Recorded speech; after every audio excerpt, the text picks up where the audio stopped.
Happened to see a story not too long ago about a mother who had been punished by the courts. She had left her 2 young children by themselves while she went off on a foreign holiday with her new boyfriend.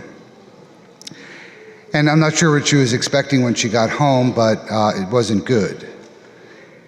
It's hard to believe that a mother would do such a thing because it's so antithetical to the whole idea of motherhood, but unfortunately, it does happen. But I was thinking, suppose that she had this mother, loving parents who were only too glad to look after her children while she went away. Now that would have made all the difference.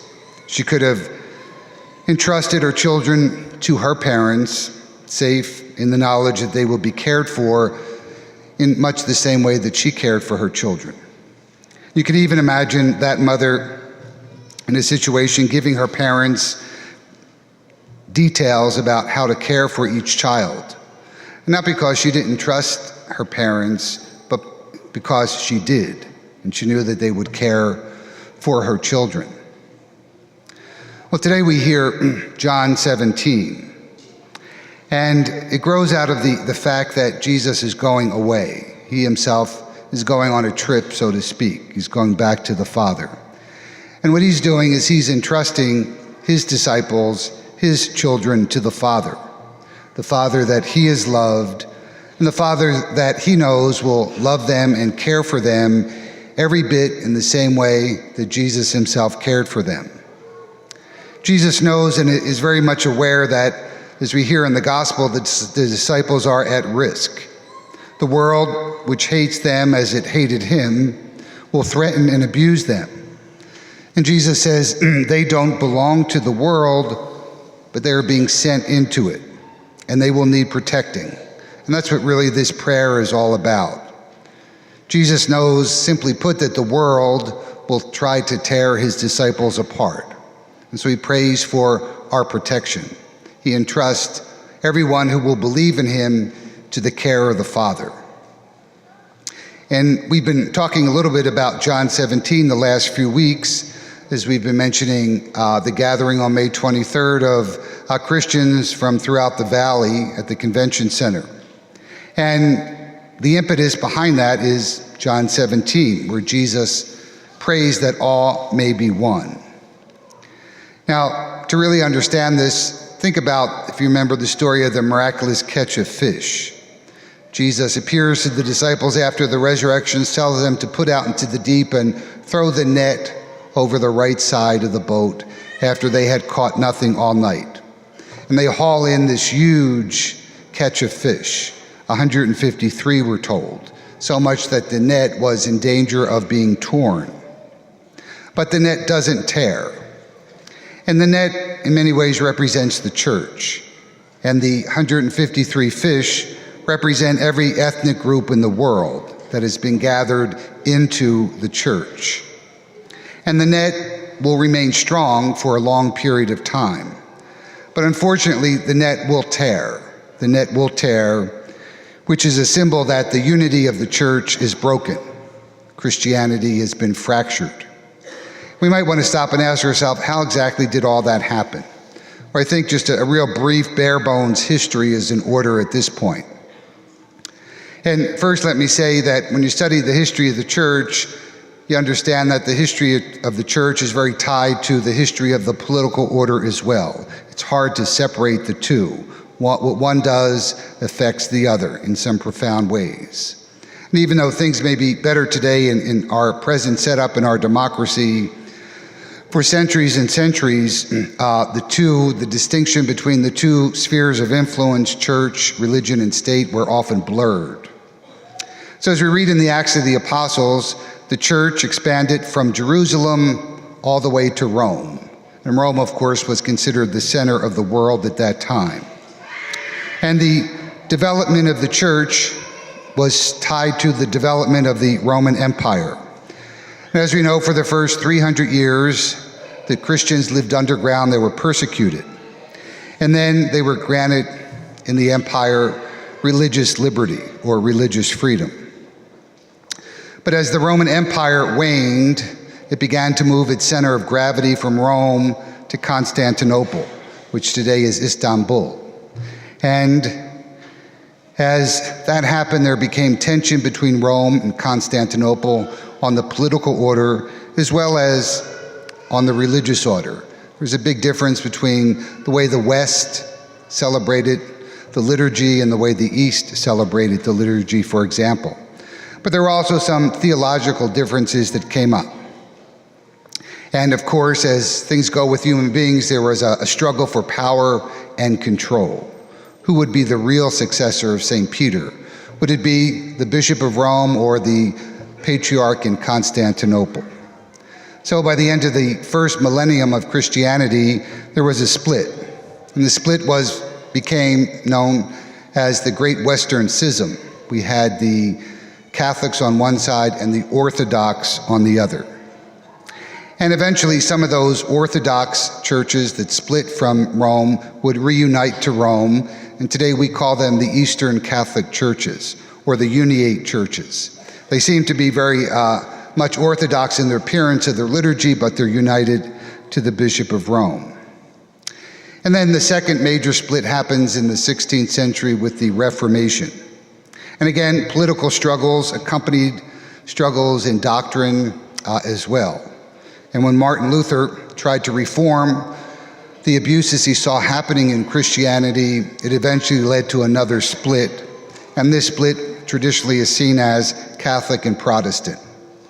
And the Protestants further divided themselves. So we start with Lutheranism. We see Calvinism forming Methodist, Presbyterian, Baptist, and so forth. And then when Christianity comes to America, it splits even more. We see the Baptist, we see the Congregationalist. And today we see a whole lot of churches are just fed up with the whole denominational thing and call themselves non-denominational. And that's where we find ourselves today, a fractured version of Christianity, despite the fact that Jesus prayed in John 17 that we would remain as one. But the good news is that since the Second Vatican Council, the work for Christian unity has begun in earnest.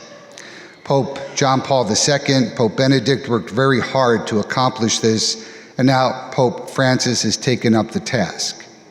And so our gathering on May 23rd with Christians from all across the valley of a variety of denominations or no denomination, it's not meant to resolve the real differences that we have between us.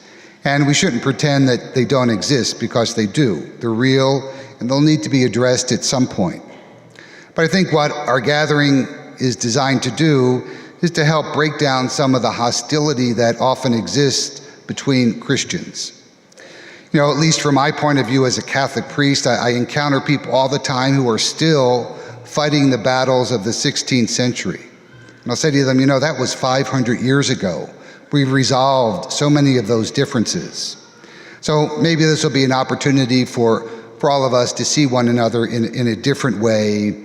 And especially, it's important today for us as Christians to witness to the power of the gospel and to remind the rest of Phoenix, the rest of the valley, the state, that Christianity is alive and well.